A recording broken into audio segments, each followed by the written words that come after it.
আকাশের উপর থেকে দেখলে মনে হয় যেন এক সবুজ রূপকথার রাজ্য। কিন্তু সেই প্রকাণ্ড গাছের পাতার নিচে পা রাখলেই রূপকথা শেষ। শুরু হয় এক জ্যান্ত নরক। চারিদিকে হাজার হাজার মাইলের এক বিশাল নিঝুম অন্ধকার জঙ্গল। না আছে কোনো পথ, না আছে কোনো মানুষের চিহ্ন। আর এই ভেতরে গহীন জঙ্গলের বুকে হঠাৎ একদিন পথ হারিয়ে আটকে পড়ে সাধারণ এক ছেলে। গহীন অন্ধকারে ঘাপটি মেরে বসে থাকা বিষাক্ত চিতাবাঘ, মাটির নিচে থাকা জ্যান্ত কাদার গ্রাস যেন তাকে সাপের মতো গিলে আস্তে আস্তে খেয়ে নিচ্ছে। আর গায়ের মাংস কামড়ে খাওয়া বিষাক্ত পোকামাকড়। কোনো খাবার নেই, এক ফোঁটা পানীয় জল নেই। খিদে আর তৃষ্ণায় শরীর শুকিয়ে গায়ের চামড়া হাড়ে গিয়ে ঠেকেছে। স্বর্গের মতো দেখতে এক মরণ ফাঁদের রূপ নেওয়া এই ভয়াল বন জঙ্গল থেকে সে কি পারবে শেষ পর্যন্ত জ্যান্ত ফিরে আসতে? আসসালামু আলাইকুম, স্বাগত জানাই রিফাত রিকেপস পর্দায়। সঙ্গে আছি আমি রিফাত আহমেদ। চলুন আপনাদের একটা গল্প শোনাই, আজ থেকে ঠিক বহু বছর আগের কথা। গল্প শুরুতে আমরা দেখতে পাই এক দুরন্ত তরুণকে। সাধারণ চার দেওয়ালের বন্দি জীবন তার একদম ভালো লাগতো না। সারাক্ষণ তার মাথায় ঘুরত অজানা পৃথিবী আর রোমাঞ্চকর সব রহস্য খুঁজে বের করার নেশা। আর সেই নেশার টানে নিজের ঘর ছেড়ে সে চলে আসে বহু দূরের অজানা এক পাহাড়ি দেশে, যেখানে ঘুরে বেড়াতে বেড়াতে তার সাথে হঠাৎ দেখা হয়ে যায় এক শান্ত স্বভাবের স্কুল শিক্ষকের সাথে। কিছুদিনের মধ্যে তাদের দলে যুক্ত হয় এক দূরদর্শী ক্যামেরাম্যান, যে তার ক্যামেরা দিয়ে পৃথিবীর অদ্ভুত সব রূপ ক্যানভাসে বন্দি করতে ভালোবাসত। তিন অচেনা পথিকের চিন্তাভাবনা এক হয়। খুব অল্প সময়ে তাদের মধ্যে গভীর এক বন্ধুত্ব তৈরি হয়ে যায়। হঠাৎ একদিন তারা যখন এক ক্যাফেতে বসে গল্প করছিল, ঠিক তখনই তাদের সামনে এসে হাজির হয় এক রহস্যময় প্রবীণ লোক। লোকটা নিজেকে ওই বিশাল বনর জঙ্গলের এক অভিজ্ঞ পথ প্রদর্শক বা গাইড বলে পরিচয় দেয়। কথা প্রসঙ্গে সে তাদের শোনায় এক অদ্ভুত কাহিনী। সে বলে, ওই সুবিশাল অজানা জঙ্গলের একদম গহীন গভীরে লুকিয়ে আছে এক বন আদিবাসী গ্রাম, যা আজ পর্যন্ত বাহিরের কোনো সভ্য মানুষ চোখে দেখেনি। আর শুধু আদিবাসী গ্রামই নয়, লোকটা দাবি করে সেই গ্রামের মাটির নিচে নাকি থরে থরে সাজানো আছে শত বছরের খাঁটি সোনা। সোনার চেয়েও অজানা সে রহস্যময় স্থান দেখার লোভে তরুণটির চোখ দুটো আনন্দে চকচক করে ওঠে, কারণ সেখানে নাকি যাওয়ার পথটি খুবই রোমান্টিক আর আনন্দ ভরপুর। সে বাকি দুই বন্ধুকে মানিয়ে ফেলে সেই বিপজ্জনক অভিযানে যাওয়ার জন্য। কিন্তু তারা কোনাক্ষরে টের পায়নি এই লোভনীয় রূপকথার আড়ালে লুকিয়েছিল মৃত্যুর এক ভয়াল ফাঁদ। অভিযানের দিন সকালে তারা সবাই পিঠে ভারী ভারী ব্যাকপ্যাক ঝুলিয়ে প্রস্তুত হয়ে যায়। শহরের কোলাহল ছেড়ে তারা চড়ে বসে এক ছোট্ট বিমানে। বিমানটি যখন মাটি ছেড়ে নীল আকাশে ডানা মেলে, তখন জানালা দিয়ে নিচের দৃশ্য দেখে তাদের চোখ ছানাবানা হয়ে যায়। নিচে দেখা যাচ্ছে সুবিশাল উঁচু নিচু পাহাড়ের সারি, ঘন সবুজ অরণ্যের অসীম গালিচা, আর বুক চিরে সাপের মতন এঁকে বেঁকে চলে যাওয়া বিশাল সব নদী। চারিদিকে শুধু নীল আকাশ আর বন প্রকৃতির এক অপরূপ স্বর্গীয় সৌন্দর্য। কিছুক্ষণ ওড়ার পর বিমানটি পাহাড়ি জঙ্গলের এক ফাঁকা জায়গায় নেমে আসে। তারা বিমান থেকে নিচে নামে। চারিদিকে বিশাল বিশাল হাজার বছরের প্রাচীন গাছপালা, মাথার উপর ঘন ডালপালার ছাদ, আর নিচে ভেজা স্যাঁতসেঁতে মাটি। চার পথিক ব্যাকপ্যাক পিঠে চাপিয়ে হাঁটা শুরু করে জঙ্গলের একদম ভিতর দিকে। কিন্তু গহীন অরণ্য ঢোকার সাথে সাথেই প্রকৃতির রূপ বদলে দিতে শুরু করে। গাছে গাছে অদ্ভুত রঙের বন পাখির তীক্ষ্ণ ডাক, অজানা সব পোকামাকড়ের ঝিঝির শব্দ, আর বাতাসে গাছের পাতার মচমচ আওয়াজ চারপাশটাকে কেমন যেন থমথমে আর গা ছমছম করে তোলে। তবু তরুণ পথিকের মনে তখন কোনো ভয় ছিল না, ছিল কেবল নতুন অজানা কিছু আবিষ্কার করার তীব্র নেশা। তারা হাতের ধারালো অস্ত্র দিয়ে ডালপালা কেটে পথ তৈরি করে সামনে এগোতে থাকে। ঘন জঙ্গলের পথ ধরে টানা অনেকক্ষণ হাঁটার পর হঠাৎ করেই গাছের আড়ালে কিছু কাঁচা বাঁশের ও পাতার তৈরি ঘরবাড়ি ভেসে ওঠে। তারা সত্যি সত্যি এক বন আদিবাসী গ্রাম খুঁজে পায়। গ্রামটি দেখা পেয়ে চারজনের আনন্দের জন্য আর ধরে রাখে না। সেখানকার স্থানীয় বন মানুষজন প্রথমে খানিকটা অবাক হলেও পরে তাদের বেশ আপন করে নেয়। পুরো গ্রামটি যেন এক শান্ত স্বর্গের মতো। চার পথিক সেখানে কিছুক্ষণের জন্য বিশ্রাম নেই। পাশে থাকা বিশাল নদীর স্বচ্ছ ও ঠান্ডা পানিতে তারা সবাই আনন্দে ঝাঁপিয়ে পড়ে, সাঁতার কাটে, গোসল করে আর নিজেদের সমস্ত ক্লান্তি দূর করে নেই। সাগরের মতো প্রকাণ্ড নদীর পানি আর খোলা আকাশের নিচে সেই মুহূর্তটি ছিল তাদের এই অভিযানের সবচেয়ে সুন্দর সময়। নদীতে গোসল সেরে আর গ্রামে একটু বিশ্রাম নেওয়ার পর তরুণ পথিকের মনে কৌতূহল জাগে। সে সেই প্রবীণ লোকটির কাছে জানতে চায়, লোকটি যে মাটির নিচে লুকানো থরথরে সোনার আর আদিবাসী গ্রামের কথা বলেছিল, এই গ্রামটি কি সেটা? লোকটি রহস্যময় এক হাসি দিয়ে মাথা নেড়ে বলেন, না, এটা তো কেবল এক বিশাল জঙ্গলের শুরুর দিকের এক সাধারণ গ্রাম। আসল রহস্যময় আদিবাসী গ্রাম আর সোনার খনি লুকিয়ে আছে এই বন জঙ্গলের আরো অনেক গভীরে, যেখানে পৌঁছাতে হলে অতিক্রম করতে হবে রক্তহীন করা আরো ভয়ঙ্কর আর অচেনা পথ। প্রবীণ লোকটির এই কথা শুনে সেই শান্ত স্বভাবের শিক্ষকের মনে একটু দ্বিধা আর অমঙ্গলের ছায়া জাগলেও তরুণ পথিক তার নতুন ক্যানভাস প্রেমীর বন্ধুর রোমাঞ্চের নেশা দ্বিগুণ হয়ে যায়। তারা ভাবে, যখন এতদূর আশায় গেছে তখন পিছনে যাওয়ার কোনো প্রশ্নই ওঠে না। আসল সেই রহস্যময় স্থানের খোঁজে তারা প্রস্তুত হতে থাকে জঙ্গলে একদম গভীরে যাওয়ার জন্য, না জেনে যে এবার তারা প্রবেশ করছে অন্ধকার মৃত্যুর আসল জালে। তারা আবার হাঁটা শুরু করে, কিন্তু যখনই তারা গভীরে যেতে থাকে সাথে থাকা থলের খাবার শেষ হয়ে আসতে থাকে। খিদায় পেট চোচো করতে লাগলে সেই প্রবীণ গাইড তার কাঁধ থেকে ভারী রাইফেলটি নামায়। গাছের ডালে বসে থাকা একটি অসহায় বনবাদরকে লক্ষ্য করে সে সরাসরি গুলি চালিয়ে দেয়। প্রচণ্ড শব্দে গুলিটি লেগে বাদরটি রক্তাক্ত অবস্থায় মাটিতে আছড়ে পড়ে। অসহায় প্রাণীটির সেই রক্তাক্ত শরীর আর যন্ত্রণায় ছটপটানি দেখে শান্ত স্বভাবের শিক্ষকটি ভিতরে ভিতরে চরম মানসিক ধাক্কা খায়। সে একজন দয়ালু মানুষ, এই ধরনের হিংস্রতা সে মেনে নিতে পারছিল না। কিন্তু প্রবীণ গাইডটি অত্যন্ত নিষ্ঠুরভাবে ছুরি দিয়ে সেটির চামড়া ছাড়িয়ে আগুনে পুড়িয়ে তাদের খেতে দেয়। পেটের টানে তরুণ পথিক তা খেয়ে নিলেও শিক্ষকের মনে গভীর ভীতি দানা বাঁধতে শুরু করে। টানা কয়েকদিন ভেজা কাদা, স্যাঁতসেঁতে বাতাস আর বিষাক্ত পোকামাকড়ের কামড়ে হাঁটতে হাঁটতে শান্ত শিক্ষকটি পায়ের অবস্থা করুণ রূপ নেই। তার পায়ের পাতায় বড় বড় ফোস্কা গলে গিয়ে চামড়া উঠে যায় আর কাঁচা পচা ঘা তৈরি হয়। বিষাক্ত মাছি ও পোকামাকড়ের সেই ঘা থেকে পূজার রক্ত ঝরতে থাকে। প্রতিটি পদক্ষেপ শিক্ষকটি ব্যথায় কোকাতে থাকে এবং তাদের হাঁটার গতি একদম থমকে যায়। এই নিয়ে তার সাথে ক্যানভাস প্রেমীর বন্ধুটির তীব্র কথা কাটাকাটি আর ঝগড়া শুরু হয়ে যায়, কারণ সে চায় দ্রুত পথ শেষ করতে। বিষাক্ত যন্ত্রণায় শিক্ষকটি আর এক পা এগোতে পারছিল না। নিজেদের মধ্যেই বিভেদ আর অশান্তি দেখে তরুণ পথিক চিন্তায় পড়ে যায়। তাদের এই সুন্দর যাত্রা এখন থেকে বিষাক্ত হতে শুরু করেছে। শুধু শান্ত স্বভাবের শিক্ষকের পায়ের পচনই নয়, তাদের সাথে থাকা সেই প্রবীণ গাইডের আচরণে এবার অদ্ভুত এক পরিবর্তন দেখা যায়। সে ঘন ঘন ম্যাপ বের করে বিভ্রান্ত হয়ে পড়ে আর অচেনা পথ ধরে আন্দাজে হাঁটতে থাকে। যখনই বাকিরা তাকে নির্দিষ্ট নদীর পথ বা আসল সেই গন্তব্যের কথা জিজ্ঞেস করে, সে রেগে গিয়ে কথা ঘুরিয়ে দেয়। তরুণ পথিক আর তার বন্ধু বুঝতে পারে এই লোক আসলে কোনো নির্দিষ্ট পথ চেনে না। সে কেবল তাদের এই ভয়ঙ্কর অজানা অরণ্যর গভীরে নিয়ে এসে বিপদে ফেলেছে। পরিস্থিতি দিন দিন হাতের বাইরে চলে যাচ্ছিল। শিক্ষকের পায়ের ঘায়ে এতই মারাত্মক রূপ নিয়েছিল যে সে আর 1 ইঞ্চিও পথ এগোতে পারছিল না। বাধ্য হয়ে সেখানে এক কঠিন সিদ্ধান্ত নেওয়া হয়, তাদের এই 4 জনের দলকে ভেঙে দিতে হবে। প্রবীণ গাইডটি জানায় সে অসুস্থ শিক্ষককে নিয়ে উপরের শুকনো পথ ধরে শহরের দিকে ফিরে যাওয়ার চেষ্টা করবে। আর অন্যদিকে তরুণ পথিক ও তার ক্যানভাস প্রেমী বন্ধু সিদ্ধান্ত নেয় তারা একটা কাঠের ভেলা বানিয়ে উত্তর নদীর স্রোত বয়ে দ্রুত উদ্ধার পেতে ভেসে যাবে। 2 ভাগে ভাগ হয়ে তারা একে অপরের বিদায় জানায়, কিন্তু ঘুণাক্ষরেও তরুণ পথিক জানতো না এই শিক্ষকের সাথেই ছিল তার জীবনের সেই দেখা।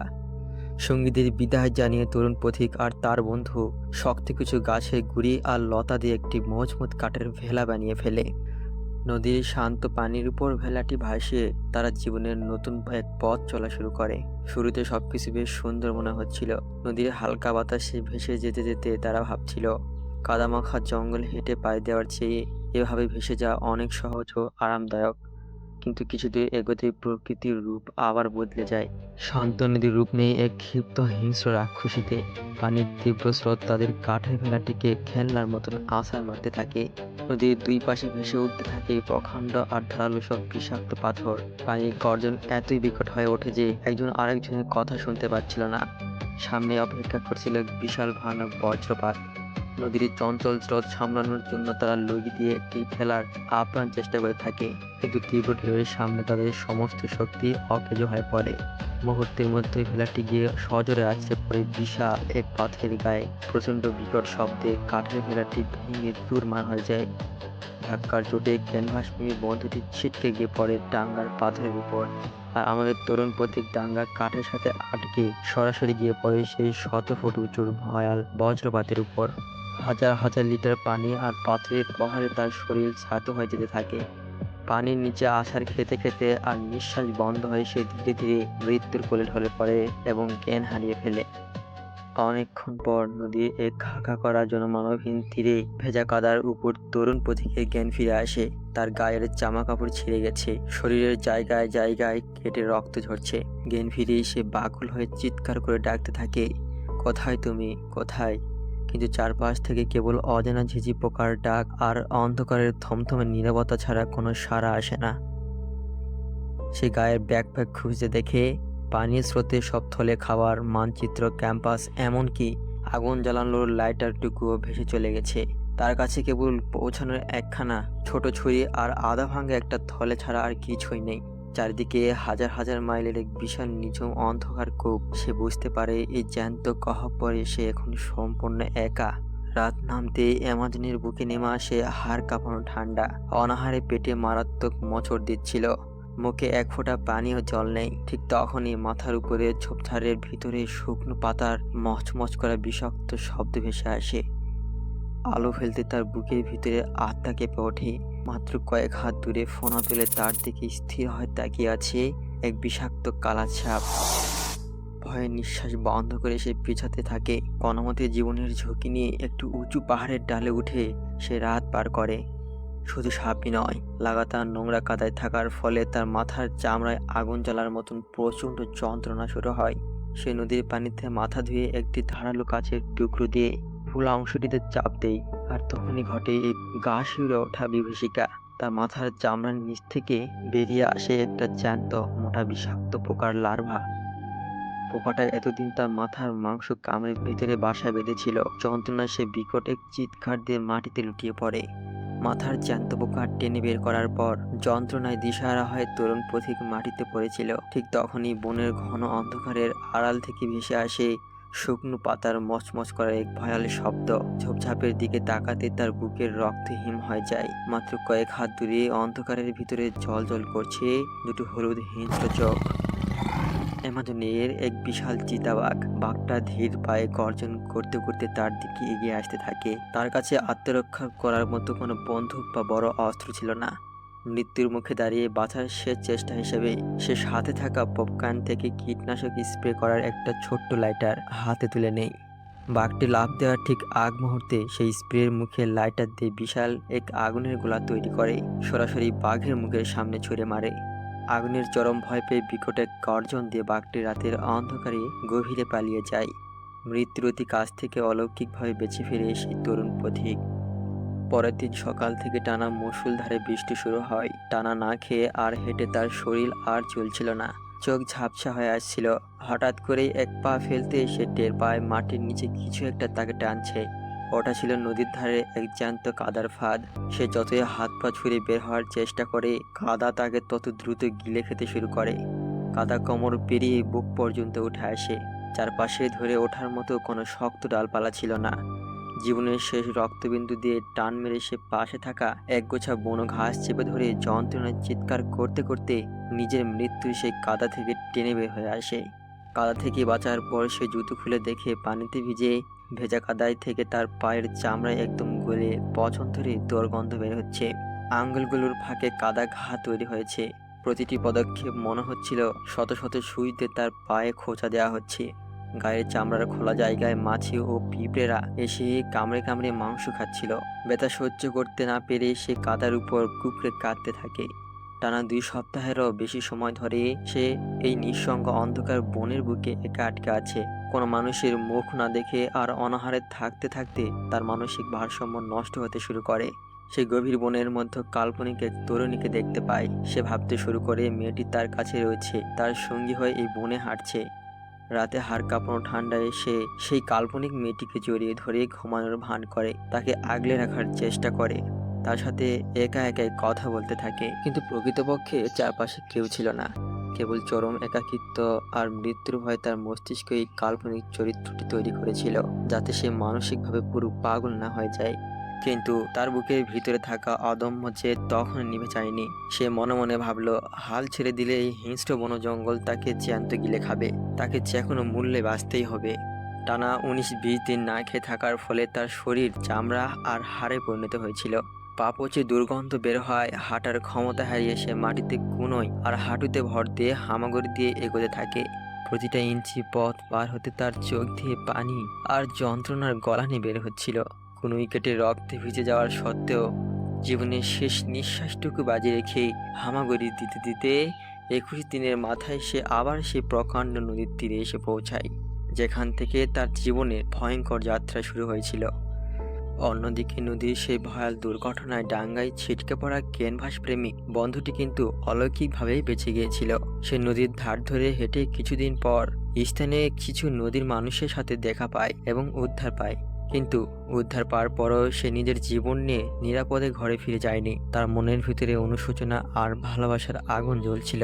তার তরুণ বন্ধুটি তখনও বনো অরণ্যের ভয়াল গ্রাসে একা আটকে গেছে। সবাই তাকে বলছিল 21 দিন পার হয়ে গেছে, এত বড় গহীন জঙ্গলে কোনো মানুষ না খেয়ে বেঁচে থাকতে পারে না, সে নিশ্চিত মারা গেছে। কিন্তু সে হাল ছাড়েনি। সে নিজের সঞ্চিত শেষ সম্বলটুকু খরচ করে একটি পাওয়ার বোর্ড এবং স্থানীয় কিছু মানুষকে সাথে নিয়ে দিন রাত নদীর আনাচে কানাচে তার বন্ধুকে খুঁজতে থাকে।